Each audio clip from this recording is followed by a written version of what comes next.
आंखौथ' दाना रावबो खबरखौनो लाला आंबो पाबजि फ्रि फायार गेलेनो सोलोंनोसै र'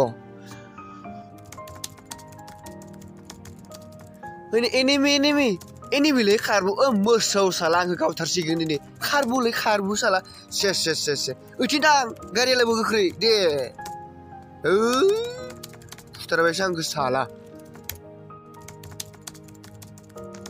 ओइ बुरबक मा खालामबाय थादों नों बेयाव इमान हाल्लानो साला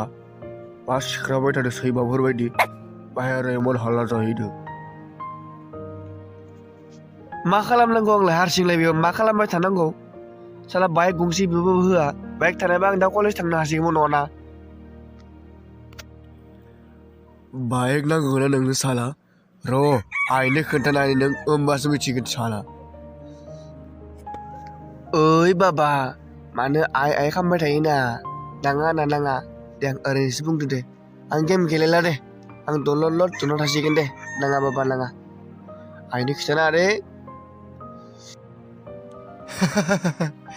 दालाय माखो गिदो साला सुवाद थोद थांनोबा थां ओइनो आइया लिंहरबाय थांदो थ' डिस्टार्ब र' थांगोन दे साला आंबो बेबायदिसो बिफां मोननांगौ जाबायना रमैयानि भागि 3 डाउनलड खालामनायखौ नायनोसै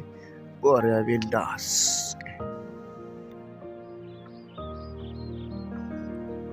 ओइ बिमा मा सानबाय थाखो नों मा सानबाय थाखो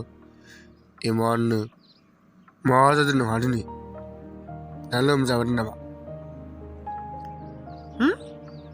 अले माबा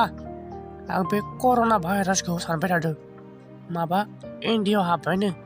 क'क्राझाराव फैबा मा जागोनलै से ओमफ्राय जों उदालगुरियाव फैबाथाय जाहानाव फैबा मा जागोन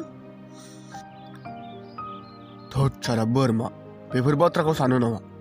मोजां बाथ्राखौ साननो रोङा साला अखयफोरनि जात मा नोंखौ अखयब होनदों साला सुवारनि जात दे थां ओंखाम संबाय थां